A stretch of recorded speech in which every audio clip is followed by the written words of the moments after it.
Quelle est l'étape numéro 1 pour guérir d'une relation avec un pervers narcissique? Quel est véritablement le premier pas, la première marche de l'escalier qui vous mènera à votre liberté émotionnelle, qui vous mènera à votre guérison intérieure de tous les abus psychologiques, voire physiques que le pervers narcissique vous aura fait subir? Vous voulez connaître, vous voulez savoir, restez scotché et suivez cette vidéo jusqu'au bout. Je ne le dirai jamais assez, croiser la route d'un pervers narcissique, mais surtout côtoyer un pervers narcissique, c'est véritablement s'exposer à une série d'abus. Le pervers narcissique va s'évertuer à déclencher en vous, sa victime, des réactions négatives. Il va chercher à vous frustrer. Il va chercher à appuyer sur vos boutons tout le temps pour extraire de vous des émotions négatives. Donc, véritablement, ce sont des relations qui sont toxiques. C'est toxique parce que la victime, elle n'est pas calme, la victime n'est pas épanouie, la victime n'est pas sereine dans la relation. La victime a toujours l'impression qu'elle marche sur les œufs dans la relation. Il n'y a pas de... Il n'y a pas une constance. Elle ne sait jamais sur quel pied danser avec le pervers narcissique. Quand elle se lève le matin, son cœur est accroché, si je peux dire entre guillemets, en l'air, se demandant qu'est-ce qu'il va lui sortir comme numéro aujourd'hui. Donc, la victime n'est pas rassurée, la victime n'est pas en sécurité, mais pire encore, la victime est dans un état de stress chronique et la victime est blessée. Le pervers narcissique, c'est un alien, c'est un extraterrestre, c'est vraiment quelqu'un qui a une nature reptilienne. Il est vraiment de la lignée directe de Satan. Il est de la lignée de Satan. Par les œuvres qu'il commet, par les œuvres qu'il fait, par le mal qu'il passe le temps à faire subir à ses victimes autour de lui. Et donc, tous ces abus, tous ces traumatismes, à un moment donné, vont générer des blessures dans la victime. Et c'est normal d'aspirer à un mieux-être, c'est normal d'envisager guérir. Mais maintenant, comment ça va se faire? Quelle est l'étape? Quel est le premier pas qu'il faut faire? Comment en fait aménager ça? Comment concevoir l'espace qui va mener à la guérison? Vous voulez savoir? Il sera question de ça tout au long de cette vidéo. Je vous parlerai de cette étape fondamentale et comme j'ai dit, de cette première marche qui, si vous la ratez, va vous rattraper sur votre chemin de guérison et vous ramènera toujours en arrière. Et vous aurez l'impression que, quels que soient les efforts que vous fournissez, quel que soit le travail que vous faites sur vous, parfois vous avez l'impression que tout s'écroule comme un château de cartes et vous vous retrouvez au point de départ. Les victimes de pervers narcissiques ont une particularité, c'est qu'elles vivent l'horreur. Elles vivent l'innommable. Elles vivent l'abominable. C'est vraiment des choses qui ne se racontent pas. Le pervers narcissique va leur faire des choses qu'on ne fait qu'à un animal. Le pervers narcissique va leur faire des choses qu'on ne fait qu'à un chien. Et même pas n'importe quel chien, parce qu'il y a des chiens qui ont des traites, qui sont même mieux traités que des êtres humains. Il va véritablement les traiter comme des asticots d'égout. C'est véritablement ça. Et donc, les mauvais traitements du pervers narcissique ont ceci de particulier qu'ils déshumanisent leurs victimes. Ça vous enlève de votre humanité. Vous vous sentez moins que terre. Vous vous sentez comme un reptile, comme un infâme reptile. C'est véritablement ce qu'on subit quand on côtoie un pervers narcissique. Et donc, les victimes ont tendance à force... Et l'autre chose que je voulais ajouter, c'est que ça, je le dirai dans une autre vidéo, mais je vous donne un petit extrait. Le pervers narcissique, dans son mode de fonctionnement, je vous ai dit que c'est quelqu'un qui qui a éteint sa conscience, en fait. Donc, il est hors de question qu'il prenne conscience de que ce qu'il fait est mal. Non, non, non, ce n'est pas quelqu'un qui a un système intérieur qui lui permette de se remettre en question. Il ne se remet pas en question. Donc, chaque fois qu'il pose un acte, et qu'il sente en lui-même que peut-être il y a quelque chose qui coince avec l'acte qu'il vient de poser, qu'il sente un peu une voix lointaine de sa conscience qui veut lui dire que l'acte-là n'est pas correct, il ne va pas garder cette réflexion pour lui. Il va procéder à ce qu'on appelle de la projection. Le pervers narcissique va projeter tout ce que sa conscience coupable lui dit, il ne va pas le garder. En fait, c'est sa façon à lui d'éteindre sa conscience. Il projette. Donc, par exemple, si il a maltraité une personne dans son lieu de service et que sa conscience, il sente de façon lointaine des réminiscences de sa conscience, le soir, quand il va rentrer, si vous êtes sa compagne, c'est à vous qu'il va déverser ça. C'est-à-dire que le problème, ce ne sera pas lui, mais le problème, ce sera vous.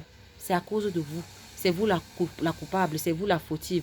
Il va vous pondre un faux problème qui n'a ni tête ni queue. Vous n'allez pas savoir d'où ce problème vient, mais tout simplement parce que le gars a été frustré quelque part en journée et une frustration qui n'avait rien à voir avec vous.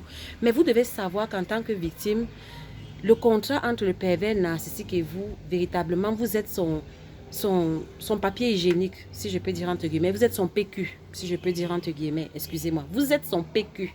Vous êtes véritablement sa serviette. C'est-à-dire que c'est vous qui êtes l'acteur principal de son hygiène mentale. C'est un fou, il n'a pas des mécanismes, il les a tués, les mécanismes qui permettent de gérer les émotions, de gérer la voix de la conscience. Le pervers narcissique ne les a pas. Donc, vous allez devenir cet exutoire, vous allez devenir cette poubelle mentale. Et c'est ça qui lui permettra d'être à l'aise. C'est ça qui lui permettra d'être bien équilibré et même épanoui sur le plan social, sur le plan professionnel, quand les gens le verront de loin. Donc, il déverse sur vous toutes les pensées négatives et vraies que sa conscience lui dit. Sa conscience lui dit par exemple que tu as été vil, tu es sorti avec la sœur de ta compagne. Ça c'est sale. Ce n'est pas à lui, il ne va pas garder la phrase là. Lors d'une mois, il va chercher juste un prétexte pour vous balancer cette phrase. C'est pour cela que les victimes même de pervers narcissiques à un moment donné même s'étonnent que mais il me sort toujours de ces mots que moi je ne comprends pas. On est en train de parler par exemple de je sais pas quoi, de comment on va organiser tel événement sur le plan familial et hop, il me balance une phrase qui n'a rien à voir, une phrase sordide, une phrase moche qui n'a rien à voir avec le sujet dont on est en train de parler. C'est ça parce que il garde dans un bon coin de sa tête toutes les remontrances de sa conscience coupable et il cherche juste les prétextes pour vous les refiler, pour vous les refourguer. Vous êtes son éboueur, vous êtes son service hygiène, vous êtes sa poubelle ambulance. Si vous étiez ici au Cameroun, je dirais que vous êtes son ISACAM. Pour ceux qui ne sont pas camerounais, ISACAM, c'est la société officielle qui est chargée justement de faire la propreté des espaces publics. C'est ce à quoi vous servez. Donc, quand le pervers narcissique, à force tout le temps de vivre dans un scénario où vous entendez dans vos oreilles que c'est de ta faute. Si ceci ne marche pas, c'est de ta faute. Si j'ai raté ce contrat, c'est de ta faute. Si telle chose ne tourne pas bien dans ma vie, c'est à cause de toi. Tu es une mauvaise femme. Tu es une incapable. En fait, c'est ce que sa conscience lui dit, qu'il vous dit. Tu ne vaux rien. C'est de ta faute, c'est de ta faute, c'est de ta faute. Vous comprenez? À un moment donné, c'est un lavage de cerveau. Je vous ai dit que la Bible dit que de l'abondance du cœur, la bouche parle. La Bible dit aussi que garde ton cœur plus que toute autre chose parce que de ce cœur couleront les fleuves de vie. Et la même Bible dit que les paroles dans la bouche d'un homme sont des sources d'eau profondes. Vous voyez, tout ça là c'est pour dire quoi? C'est pour dire que véritablement, de ce qui va sortir de l'extérieur de vous, en termes de paroles, en termes d'attitude, en termes de comportement, ça sera strictement dépendant de la nature du contenu qui a été déversé, que vous avez laissé être déversé dans votre cœur. Donc, tout ce que vos oreilles auront entendu, tout ce que vos yeux auront vu, ça va s'accumuler dans votre cœur. Même si vous faites comment, la machine, Dieu a bien construit sa machine. Même si vous dites que ce n'est pas important, même s'il parle, non, je vous assure que c'est comme ça que votre organisme et votre être entier fonctionnent. Restez 6 mois avec quelqu'un qui vous dit tous les jours que tu es une femme incapable, que tu es n'importe quoi, vous allez commencer à vous comporter de façon inconsciente comme cet homme-là. Vous allez juste vous rendre compte que l'environnement dans lequel vous évoluez, c'est un environnement qui est cohérent avec ses paroles. Parce que c'est la loi de l'attraction, une fois de plus, une loi universelle qui fait qu'on attire à soi des événements, des personnes, des situations qui sont de la même nature que ce qu'on est, que ce qu'on a à l'intérieur de soi. Vous comprenez? Donc, pour revenir au fil conducteur, ce que j'étais en train de dire, c'est qu'à un moment donné, la victime va commencer à s'identifier aux paroles du pervers narcissique. Elle va commencer à s'identifier à ça. Elle va commencer de façon inconsciente à croire ce que le pervers narcissique dit d'elle. Vraiment, c'est des phénomènes très inconscients. C'est un lavage de cerveau. Et pour expliquer ça, je peux vous prendre l'exemple de l'éducation en pédagogie. Quelle est la phrase culte qui résume la pédagogie? La répétition est mère de l'enseignement. La répétition est mère de l'enseignement. Nous qui sommes passés sur les bancs d'école, comment on a fait pour faire nos classes? C'est en passant par des processus répétitifs de répétition, des processus successifs en fait, de répétition. On répétait nos leçons, on nous répétait nos leçons, les tables de multiplication. Nous qui récitons les tables de multiplication aujourd'hui, ça ne s'est pas fait en un jour. C'est parce qu'on nous les a répétées plusieurs et plusieurs fois que finalement ces tables de multiplication se sont intégrées dans notre mémoire. C'est cette loi que le pervers narcissique utilise en fait. En répétant tout le temps des paroles péjoratives sur vous, vous allez vous identifier, vous allez faire corps à ces paroles, à ces remarques péjoratives. Et du coup, comme j'ai dit, vous n'aurez pas confiance en vous. Chaque fois que vous aurez envie d'entreprendre quelque chose, vous allez toujours vous rappeler ces paroles qui vous disaient et ça va faire comme si ça vous paralyse. Donc, l'étape, quand on veut s'en sortir, quand on veut guérir d'un pervers narcissique, l'étape numéro 1, vous devez donc comprendre que l'étape de base, c'est apprendre à se désidentifier de tout ce que le pervers narcissique a pu dire de soi. En apparence, de prime abord, la victime, quand elle commence sa guérison, elle voit ça comme évident. Elle se dit que bien évidemment, je ne suis pas ce qu'il dit. Mais le problème, c'est qu'il y a eu une programmation mentale. Donc, en fait, ça s'est déjà incorporé à votre aide et ça rentre dans vos phénomènes, dans vos gestes les plus inconscients. Vous ne vous en rendez pas compte. Donc, une chose n'est pas de le dire que je me désidentifie de ce qu'il fait. Mais véritablement, vous allez vous mettre dans un travail sur vous-même où chaque fois que vous allez poser un acte et que vous allez sentir cette culpabilité, parce que c'est une culpabilité en fait, vous allez vous sentir coupable. Si vous avez un sentiment de culpabilité, chaque fois que vous faites quelque chose, arrêtez-vous et interrogez ce sentiment de culpabilité et voyez ce qui se cache derrière. À 99%, derrière ce sentiment de culpabilité se cache une série de paroles que le pervers narcissique vous avez dites à un moment donné. Donc, chaque fois que vous vous sentez coupable en faisant quelque chose, regardez bien. Je parle aux victimes de pervers narcissiques. Regardez bien derrière la culpabilité, ça me renvoie à quoi? Et je vous ai dit que le cerveau est très malin. Le cerveau, ne comptez pas sur votre cerveau parce que le cerveau, lui, il cherche à vous préserver. Pour lui, pour votre cerveau, vous êtes précieuse, vous êtes fragile. Donc, le cerveau ne veut pas vous exposer directement les vérités qui vont vous faire mal, les vérités sombres de votre passé. Donc, votre cerveau va toujours les enfuir. Il aura tendance à ne vous présenter que les événements positifs. Je dis ça pourquoi? Je dis ça parce que chaque fois que vous allez sentir la culpabilité, au premier degré, quand vous allez vous interroger sur la raison de cette culpabilité, votre cerveau va vous envoyer des raisons superficielles pour vous calmer. Je vous ai dit que quand on reste longtemps avec un pervers narcissique, le cerveau est déjà infecté, le cerveau est déjà corrompu, le cerveau a déjà une nature reptilienne. Donc, il faudra être bien conscient de ça. Donc, ce n'est pas la première réponse que votre cerveau va vous donner qui sera la vérité. Et vous ne devez pas vous en tenir à cette première réponse-là. Vous devez creuser votre réflexion. Ça veut dire que vous allez développer un espace avec vous-même. Un espace où vous allez vous sentir en sécurité. Et ça veut aussi dire que vous devrez être capable, prête à encaisser les vérités qui vont sortir. Parce que ça va vous faire mal. Bien évidemment, se remémorer des souvenirs douloureux, ça fait mal. Mais le chemin de la guérison passe par là. Et une fois que vous aurez identifié la phrase derrière la culpabilité que vous ressentez, vous devez vous attaquer à cette phrase. Vous devez vous attaquer à cette phrase. C'est-à-dire que il sera question pour vous de vous marteler à vous-même que je ne suis pas coupable.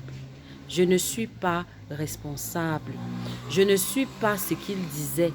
En fait, s'il a fait ci, ça, c'est indépendant de moi. C'est lui qui est sale. C'est lui qui est un cochon. C'est lui qui est un être vil, pas moi. Je suis un être... Alors, en fait, ce que je veux dire, c'est que vous allez apprendre à vous donner la main vous-même. Vous allez apprendre à vous donner une deuxième chance vous-même. Il a dit ça. Ça, c'est lui qui dit. Mais ce n'est pas ce que moi je dis de moi-même. Ce n'est pas ce que moi je pense de moi-même. Vous comprenez? Pour essayer de vous illustrer ça, je vais vous prendre un exemple simple. Imaginez que vous vous retrouviez en plein milieu de route et que votre chaussure se défasse. C'est-à-dire que votre chaussure se déchire complètement d'un côté. Imaginez le pied gauche de votre chaussure se déchire et s'ouvre littéralement. Qu'est-ce que vous allez faire? Si je vous mets dans la tête d'une victime de pervers narcissique, une victime de pervers narcissique bien programmée comme il faut, va rester paralysée au milieu de la route avec sa chaussure défaite, incapable de faire un pas parce qu'elle va se sentir coupable. Elle va se dire que, oh, si ma chaussure s'est défaite, ça veut dire que c'est de ma faute. Ça veut dire que peut-être quand je faisais le choix de cette chaussure, je n'ai pas su faire le bon choix. Ça veut dire que je n'ai pas su détecter que le vendeur me vendait une fausse chaussure. Ça veut dire que peut-être comme je l'avais acheté bon prix, ça veut dire que c'est de ma faute parce que j'ai toujours cette tendance-là à acheter les choses moins chères. Voilà ce qui m'arrive quand on achète des choses moins chères. Vous voyez la psychologie d'une proie de pervers narcissique. Elle sera paralysée au milieu de la route et un camion va même venir en face d'elle qu'elle ne pourra pas bouger. Et puis même elle va se dire que qu'est-ce que les autres vont penser de moi? Qu'est-ce que vraiment, les gens vont se dire que oh c'est quel genre de femme ça? Et hop, elle sera paralysée. Et le camion va venir, le camion va même la cogner. À cause de tout ce que je viens de vous décrire là, elle ne fera pas un mouvement. Et vous devinez déjà quelle est la conduite à tenir. Certains d'entre vous sont déjà passés par là. Certains d'entre vous ont déjà à vivre cette expérience. L'attitude normale, c'est quoi? Mais si votre chaussure se défait, est-ce que vous vous identifiez à votre chaussure? Est-ce que vous êtes la chaussure? Est-ce que c'est vous qui êtes déchiré? Non. Donc vous enlevez la chaussure, vous marchez pieds nus d'un côté. Et vous continuez votre marche jusqu'à votre direction ou bien vous cherchez un endroit rapide où soit vous pouvez faire réparer rapidement votre chaussure ou soit vous en achetez une pas chère tout rapidement là pour continuer à vaquer à vos activités. Tout simplement. Appliquez donc cet exemple au processus de guérison d'une victime de pervers narcissique. Ça veut dire que chaque fois que votre cerveau, petit à petit, parce qu'à un moment donné, il y aura des flashs. Vous allez vous souvenir de toutes les abominations qu'il vous a faites. Oui, il vous a traité comme un chien, mais vous n'êtes pas un chien. Nuance. Et les voisins et ce que les gens diront quand ils vont apprendre comment il vous a traité, on s'en fiche. Ils ne sont pas dans vos baskets. Ils ne sont pas dans vos baskets. Et encore même que je serais tentée de vous dire que c'est vous qui pensez que les voisins sont en train de potasser sur les horreurs et les atrocités que votre pervers narcissique vous a fait subir. Ils ont aussi leur challenge. Hein? Ils ont aussi leur vie. Donc c'est vous qui vous saturez, qui vous bassinez l'esprit avec des choses inutiles. Quand tu es sur le processus de la guérison d'un pervers narcissique, il faut oublier le qu'en dira-t-on. Ce que les gens vont penser pour l'instant, ce n'est pas important. Ce qui est important, c'est que toi, tu t'en sortes. Est-ce que tu comprends, mon frère, ma soeur? Donc, il faut t'en foutre. Que quand les gens vont apprendre qu'il me faisait ça, il me traitait comme ça, là, les gens vont vraiment dire que je n'ai pas de personnalité. Qu'ils le disent. Mais ce n'est pas ta réalité. Il faut te désidentifier de ça. Tu n'es pas le pervers narcissique. Tu n'es pas les actes que le pervers narcissique a commis en ton égard. C'est lui le coupable. C'est lui le tordu. C'est lui le serpent venimeux. C'est lui l'être sordide, infâme et abominable, c'est pas toi. Tu as de la valeur. Et comme dans l'exemple que je vous ai donné, enlève cette chaussure qui s'est déchirée, tiens-la même en main et prends le risque, pas le risque même, dis donc, aie l'audace de marcher pieds nus d'un pied. Pourquoi? Et alors? Et alors? And so what? And so what? Est-ce que c'est ça qui, quand tu vas rentrer chez toi le soir, tous ces gens qui t'ont vu marcher pieds nus d'un côté, est-ce qu'ils se souviendront même encore de toi? C'est ce que je voulais partager avec vous. Si cette série de vidéos vous plaît, si cette série de vidéos vous intéresse et vous édifie, alors appuyez sur le bouton en bas, partagez la vidéo, abonnez-vous à ma chaîne. Sinon, je suis Marie-Evody Akono. Que Dieu vous bénisse. On se retrouve pour une prochaine vidéo. Ciao!